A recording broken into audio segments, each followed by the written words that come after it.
turmush qurib kelganman. Ota-onang birinchi qanaqa qarashgan bunga? Orqa oradan gap eshitasan-ku, tegmagani yaxshi edi. Ular islom dini emas-ku. Ana u odam bunaqa kiyinar ekan, voy. Afsuslanganmisan Koreyaga kelganingga? Men qaynonam bilan yaqin yashaymiz-da. Chet davlatdan sen kelasan bu inson diyoniga. 10 yil avvalga qaytib qolganingga nimani o'zgartirgan bo'lar? Shohona hayotda ham zo'r yashay olaman. Yo'qchilikda ham zo'r yashay olaman. Ovqat qilishni bilmayman. Uyda kim ovqat qiladi? Senmi, turmush o'rtog'ingmi? 70% ovqatga cho'chqa go'shtidan foydalaniladi. Meni qaynotam 15 yil Makka va Madinada xizmat qilgan. Men super onaman. Turmush o'rtog'ing necha yoshda? Lekin bu bilan turmush o'rtog'im yomon deb o'ylamanglar. Koreyaga kelmoqchi bo'lib yurgan qizlarga nima maslahat bergan bo'larding? Har yerni qilma orzu, har yerda tosh taroz.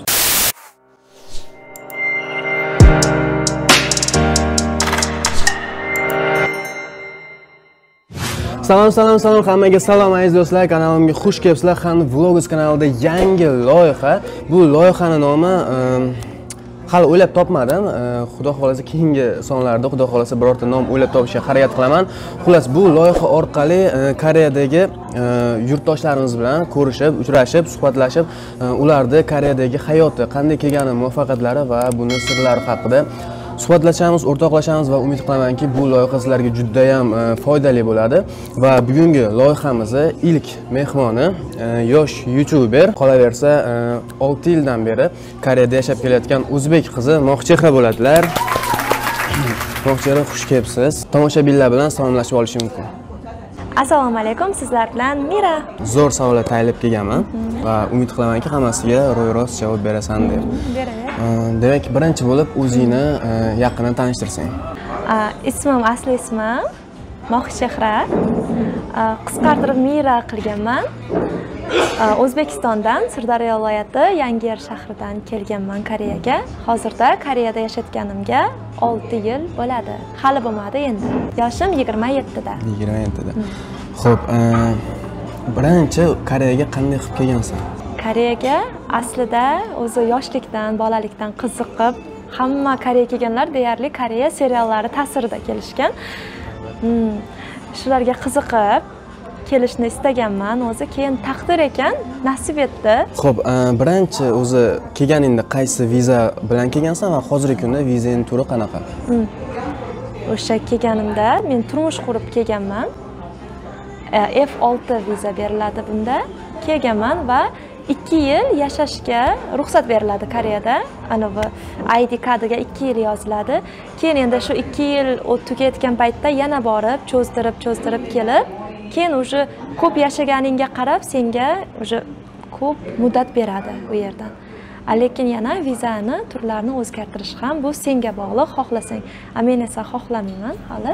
Hozirgi vizangni muddati qancha berilgan? Hozir mening muddatim ko'p. Yana bemalol yashashim mumkin Koreyada. Umrim oxirigacha yetadi.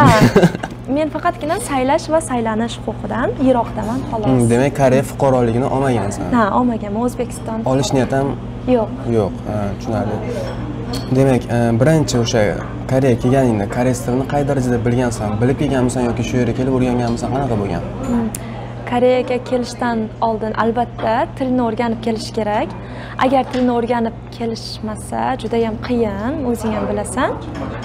3 oy o'qiganman tilni, o'qib o'zimga uverna bo'lib, o'zimga ishonib kelganman va Allohga shukr, qiynalmadim. 3 oyda koreys tilini yaxshi o'rganish ilojisi bormi? Albatta bor. Nafaqat 3 oyda. Men 2 soatda yodlaganman harflarni hammasini. Rostdan? Ha, 2 soat ham ketmagan. Birorta repetitorga qatnaganmisiz? Ha, albatta. Birinchi o'rinda senga zo'r ustoz bo'lishdan qat'iy nazar, birinchi o'rin o'zingning xohish bo'lishi kerak. Albatta. O'sha xohish u hamma narsaga yetaklovchi kalit. Menimcha, yiroqlab ketdim mavzudan. Xullas, o'sha xohish bo'lib tilni o'rganishga va yana bizga koreys tilini o'rgatgan ustoz judayam zo'r ustoz edilar. Feruza opa. O'sha ustozdan 3 oy men dars olganman va mana shunday qiynalmasdan bemalol Koreyada yashab yuribman. Demak, yaxshi o'qituvchiga ham bog'liq bu narsa. Men ham xuddi shunaqa 3 oy o'rganganman, lekin deyarli gaplasha olmasdim koreys tilida. Hattoki suhbat qilganimda ham yodlab olgan narsani ham gapira olmaganman. Shunaqa bo'lgan, lekin 3 oyda yaxshi o'rgangan bo'lsam, Shunaqa odamni demak o'ziga xohishiga bog'liq. Va yana tashqi muhit, yana dars qilishimga sharoitlar bo'lishi kerak. Tinchlik eng asosiysi.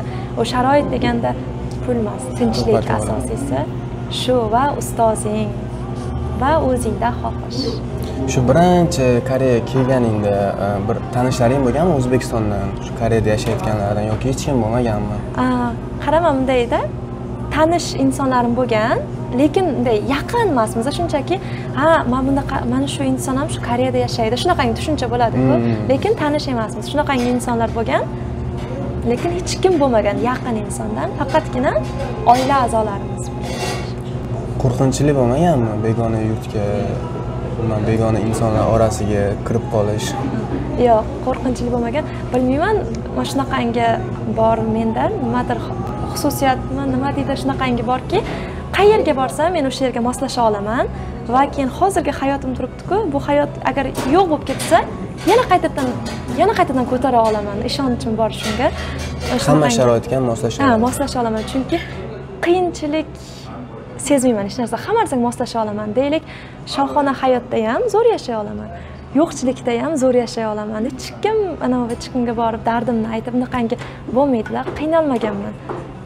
Chunki kishi keldimda men chet ellikman deb emas, bilmayman, men Koreyaga yashashga keldim. Men Koreya men davlatim deganda ham fuqaroligini olmagan bo'lsam ham shunaqangi holat bo'lgan va hech qanday qiyinchilikni sezmadim.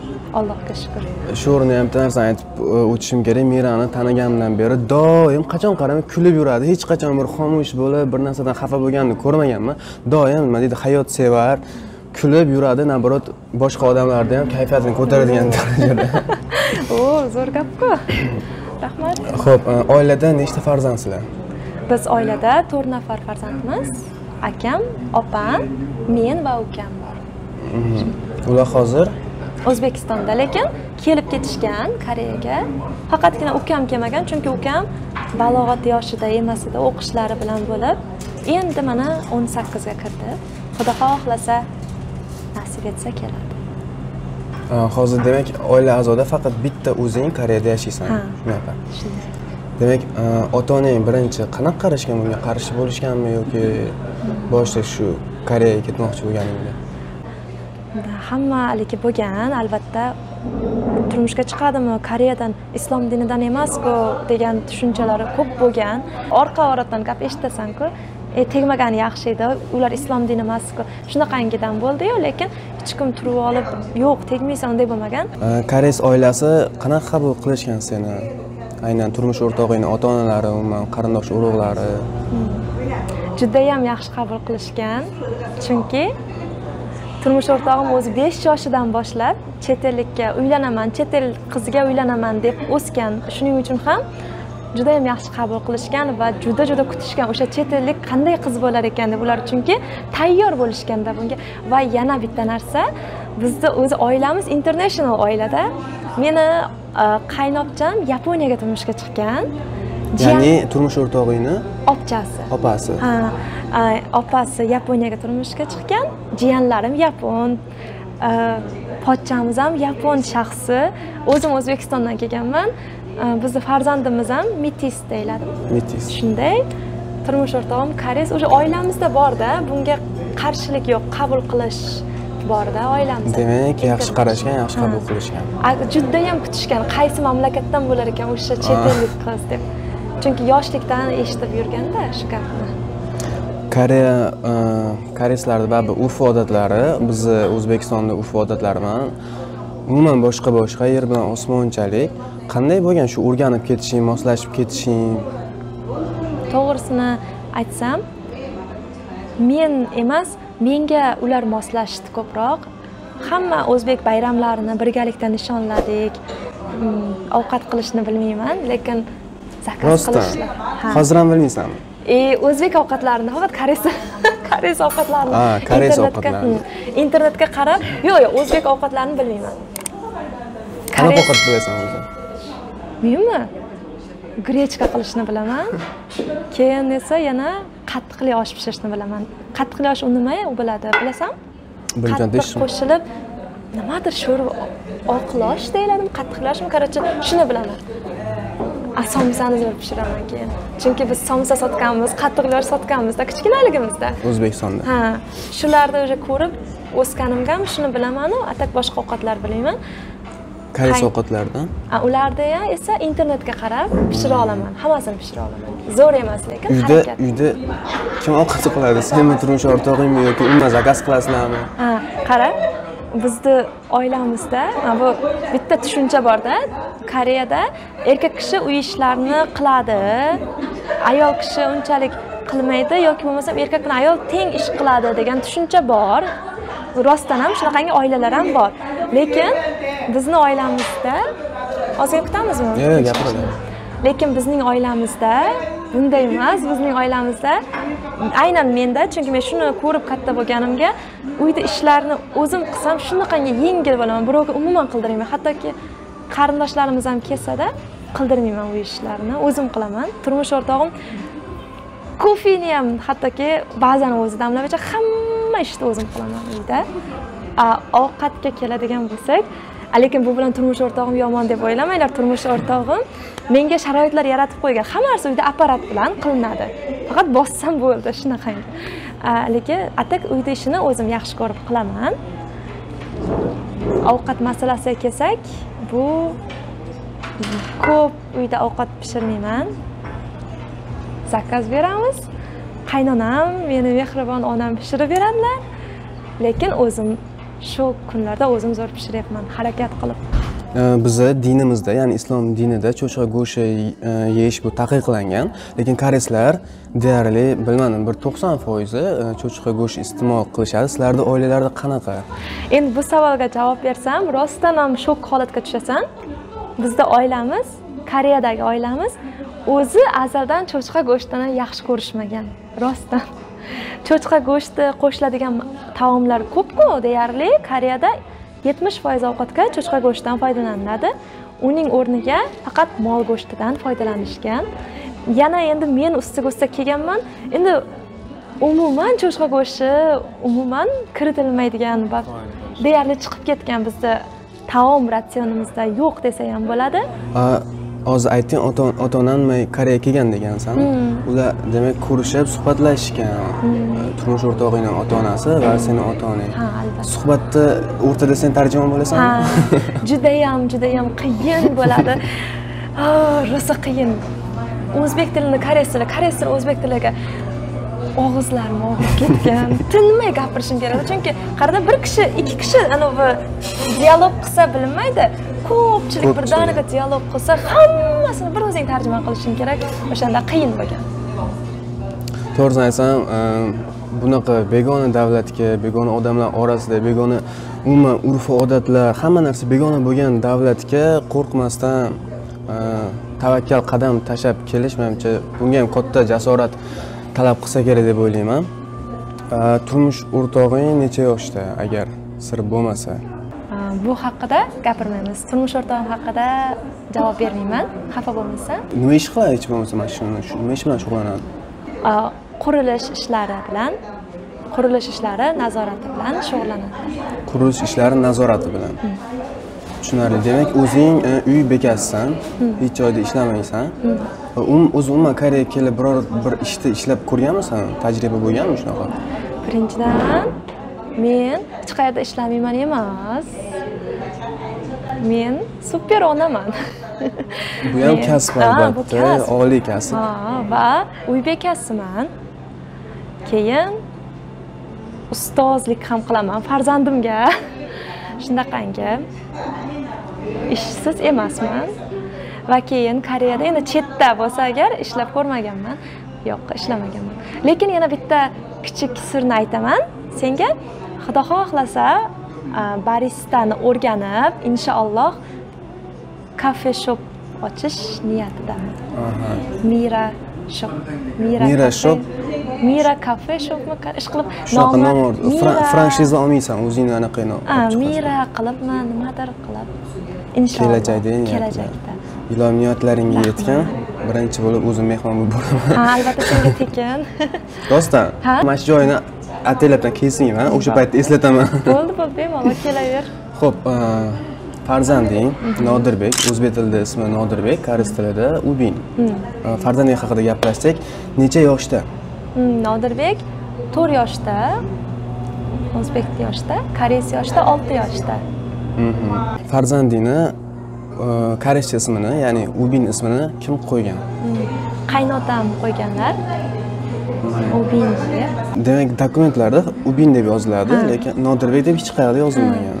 Lekin o'zi ham Nodirbek o'zbekcha ismi Nodirbek deb aytadi hammaga. Nodirbek. Koreyslarga ham.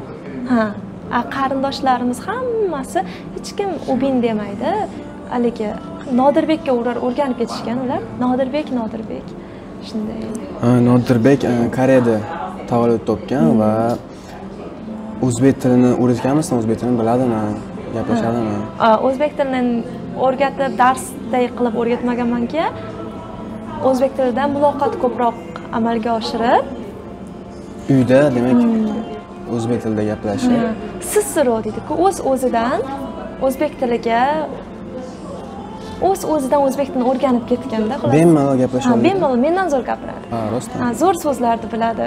Hayron qolaman, qachon men bunga bu so'zni aytgandim deb biladi hammasini. Xo'p, Koreyaga kelganingga 6 yil bo'lgan bo'lsa, shu biror marta shunaqa holat bo'lganmi? Bir afsuslanganmisan Koreyaga kelganingga, shu biror nimani o'zgartirish? Yo'q. Bo'lmagan. Umuman afsuslamagansan Koreyaga kelganda, hozirgi hayotingdan mamnunsan. Zo'r mamnunman. Agarda imkon berilganda shunaqa 10 yil avvalga qaytib qolganingga nimani o'zgartirgan bo'larding?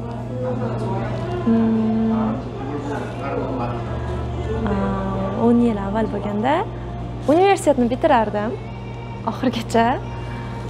Shu, lekin hali ham kech emas. Men yana o'qisam bo'ladi, chunki Koreyada imkoniyat ko'p o'qishga, yana universitetga borish imkoniyati bor. Xulosa qilsak, hech narsani o'zgartirishimga hojat yo'q ekan. Hamma narsa oldinda chunki kutyapti. Tushunarli. Koreys xalqi bilan o'zbek xalqini qanaqa farqi bor deb o'ylaysan? O'zi bormi? Bor, katta farq bor. Meni o'zimda tushunchalarim bo'yicha, meni o'zimda fikrim albatta bu O'zbekistonda, Koreyada qanaqadir birinchi o'rinda insonlardan tashqari vaqtda farq juda kuchli. Koreyada vaqt juda ham tez o'tadi. To'g'ri, mana shu narsani doim. O'zbekistonda esa sekin o'tadi, vaqt bizda sekin ishlayotganday men hayolimda. Ikkinchisi endi odamlarga keladigan bo'lsak, xuddi shunday. O'zbekistondagi odamlardan ko'ra Koreyadagi odamlar juda ham tezligi bilan ham ajraladi, tezroq. Ovqat yetganda ham haligacha shunaqa. Uyimizda, oilamizda eng oxirgi o'zim ovqatlanib olaman. Eng oxirgi. Senda ham birorta ishxonaga borsam ham boshqa ishchilar birpas yeb turib ketaveradi, men yeb o'tiraveraman deyman. Menda ham shunaqa. Biz o'rganganmiz-ku shu narsaga. Shoshilmasdan. Shu koreyslar esa tezlik bilan harakat qilishadi va yana Koreyada bekorchi odam yo'q deyarli. Hatto ishlamay o'tirgan odam ham u nimadir qilayotgan bo'ladi-da.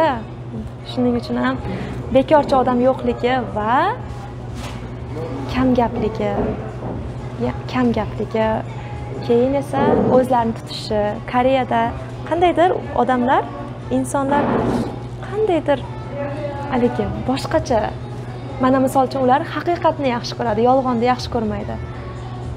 O'zbekistonda esa bizda xafa bo'lmasin, qo'y, mayli, indamay qo'ya qolaylik, shunaqangi bor qandaydir. Yashirish, chidash. Unday yo'q-da. Koreyada mana misol uchun deylik, bitta misol keltiramiz. Xotinini uradigan erkak bo'lsa agar, bu yerda O'zbekistonda xotinini uradigan erkak bo'lsa, bizda shunaqa chidagan ayollarni bilaman. Qanaqadir chidaydi, farzandim, oilam deydi. Koreyada esa bunday emas. Bu meni hayotim degan narsa bor.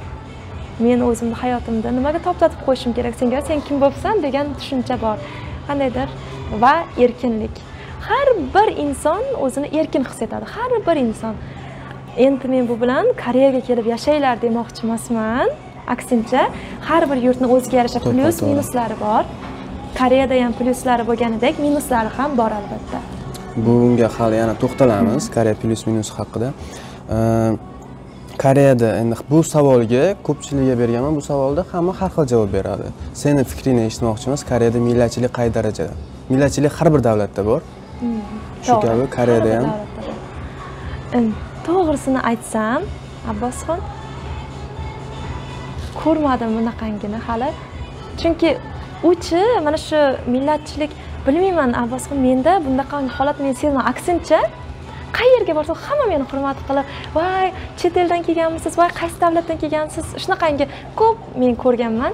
Qaytanga judayam faxrlanganman. Yaxshi ham chet eldan kelibman ekan, yaxshi ham koreys emas ekanman deb. Shunaqangi ko'p e'tiborni olibdi. Keyin kafeda ham ovqatlanib o'tirsak-da, hamma oilaviy qarindoshlar o'tirganimizda, hamma menga qaraverganda, men o'shanda deb xafa bo'lgandim. Voy, men sal uzoqroq o'tirdim-da.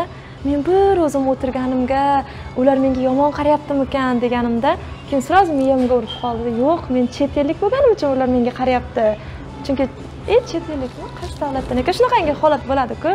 Shunaqangi shunga deganmanda, u insonni qabul qilishiga bog'liq. Nimaga yaxshilik gapiring. Agarda siz yaxshi taraflarni o'ylasangiz, minusdan ham plyus topa olsangiz, bu o'zingizga foyda. Har bitta narsani yomon tarafini ko'rmaslik kerak. Mana misol uchun Koreyaga keldingda, ana u odam bunaqa kiyinar ekan, voy, undaqangi emasda, bularda shunday ekan, bularda demak, moda shunaqa shekilli, shunday qabul qilish insonni o'ziga bog'liq. Men millatchilikni ko'rmadim. Ko'rmayin ham.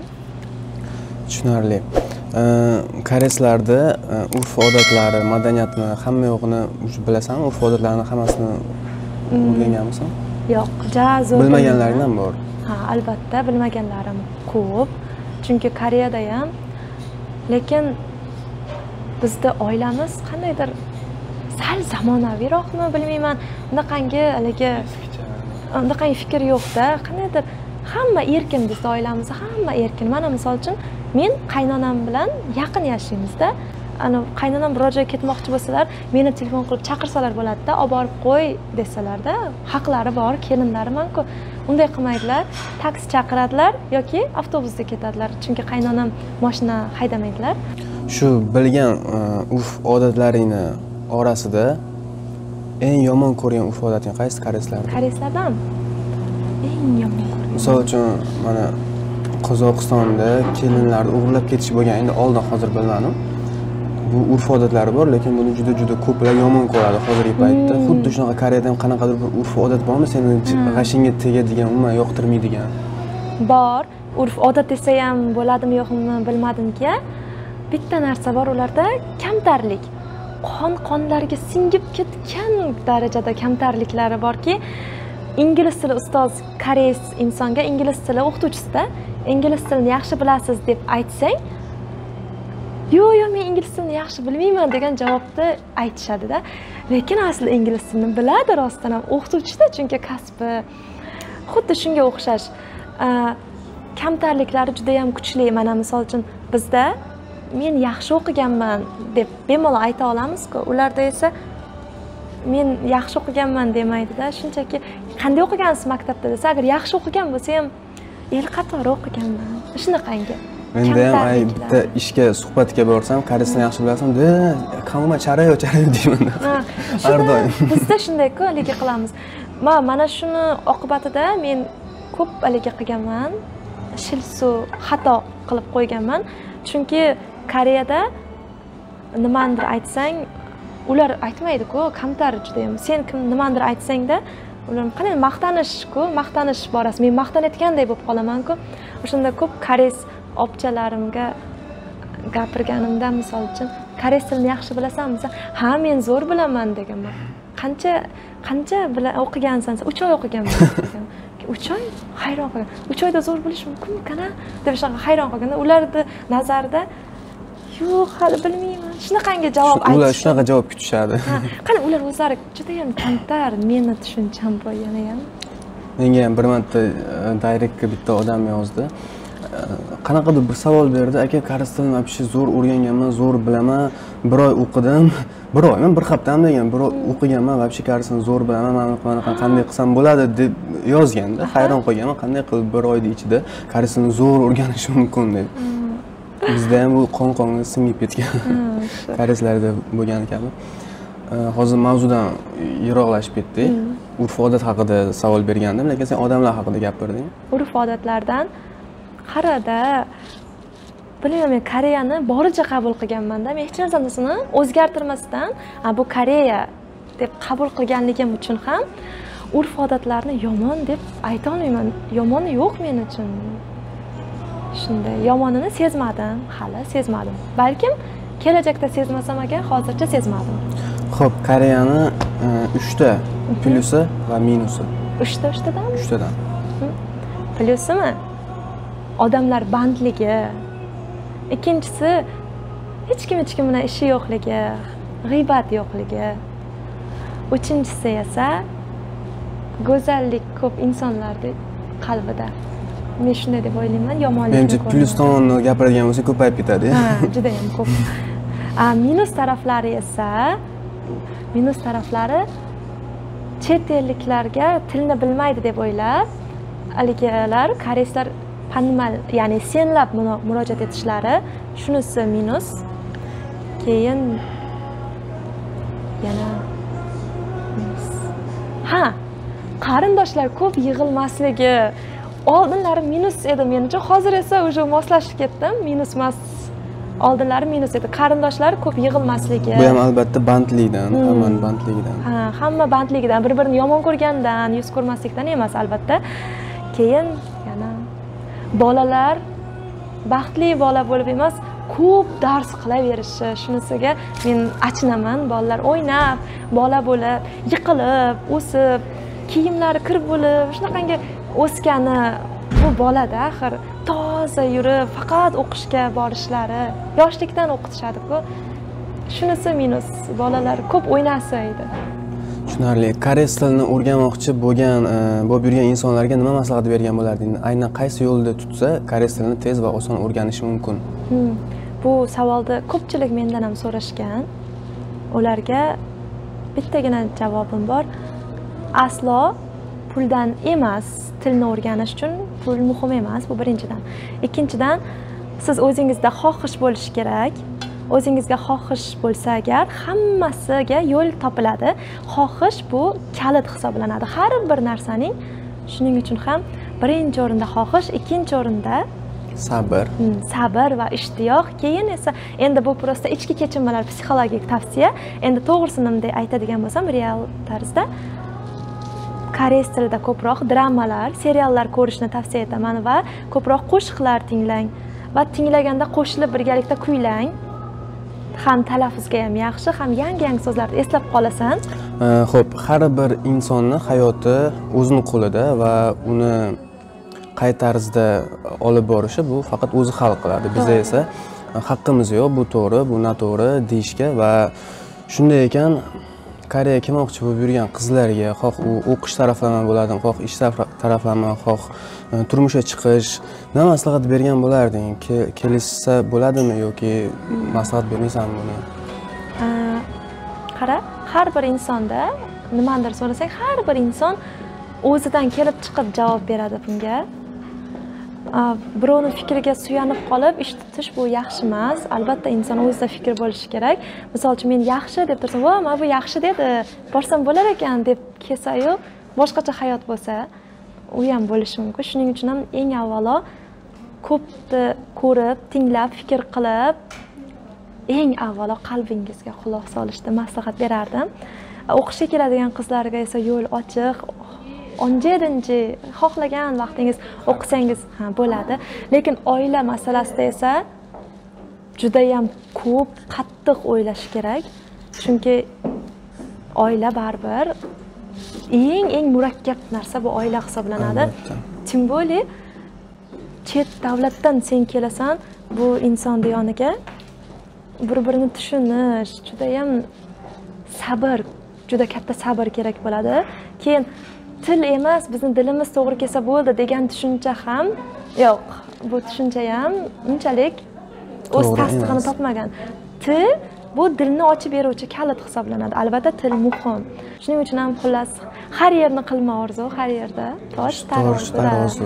Shuning uchun samimiy suhbat uchun minnatdorchilik bildirib qolaman va Khan Vlogs obunachilariga agar tilaklaring bo'lsa bemalol.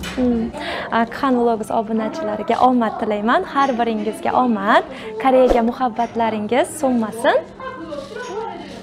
Sizlarni yaxshi ko'raman.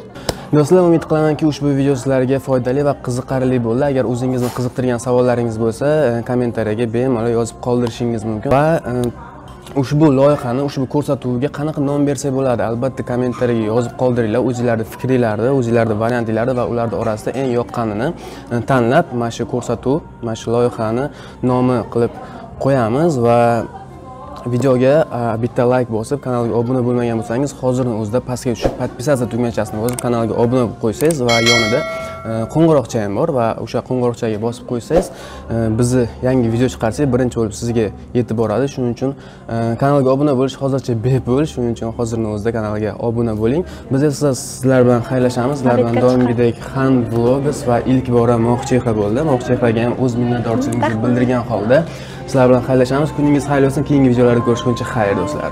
Xayr.